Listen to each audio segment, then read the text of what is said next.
Ikaw ba ay nagbabalak na magnegosyo? Tara, tuturuan kita paano gumawa ng crispy na isaw. Una, kukunin muna natin yung mga dumi kasi meron pa yang naiwan. Kapag ganito kasing binili mo na isaw, meron pa yang dumi sa loob. Kikita nyo naman na marami pang lumalabas. Tapos, pakukuluan na natin siya ng 1 minuto. Baka nagtataka kayo kung hindi ko siya nilagyan ng tubig. Don't you worry mga mi, kusa pong lumalabas ang tubig dyan. Kaya mga mi, di na ako naglagay ng tubig. Tapos natin siyang napakuluan ng 1 minuto, ilalagay naman natin siya sa malamig na tubig at ibabad natin siya ng 1 minuto. Kapag malamig naman siya, pwede na natin siyang hanguin at pwede na tayong magluto ng ating recipe ngayon na araw. Pitin muna natin siya ng paganito. So, puputulin muna natin lahat. For today's video, gagawa pala tayo ngayon ng crispy na isaw. Perfect pang pulutan at pang negosyo. Ngayon mga mi, ituturo ko na yung sekreto ko sa paggawa ng crispy mix. Gumamit pala ako dyan ng all-purpose flour. Lagay na pala ako dyan ng curry powder,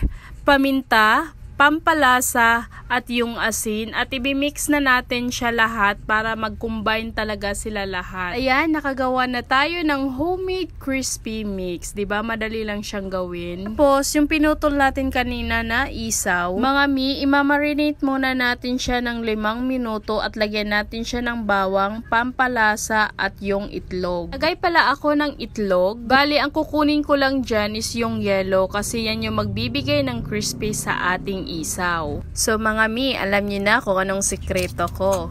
Tapos ng 5 minutong pagka-marinate sa ating isaw, lagay natin siya isa-isa doon sa ating ginawang crispy mix. Yes mga mi, dapat isa-isahin talaga natin siya para hindi siya magkadikit-dikit kapag imimix na natin. Medyo hassle lang siya gawin kapag isa-isahin natin siya paglagay doon sa ating dry ingredients. So imimix muna natin siya lahat.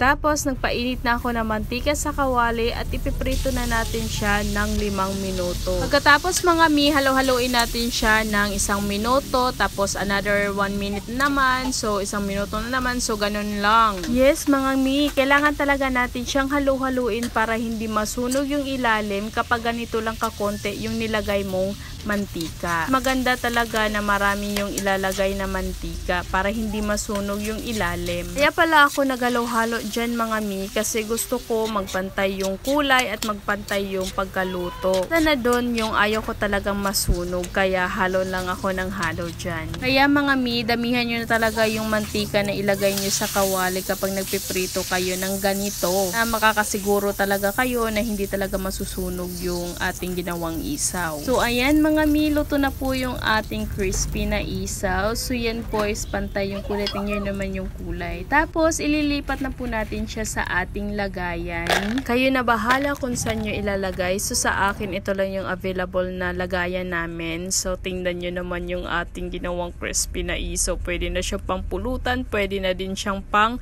negosyo. So salamat po sa panonood. Sana meron kayong natutunan sa ating ginawang recipe ngayon.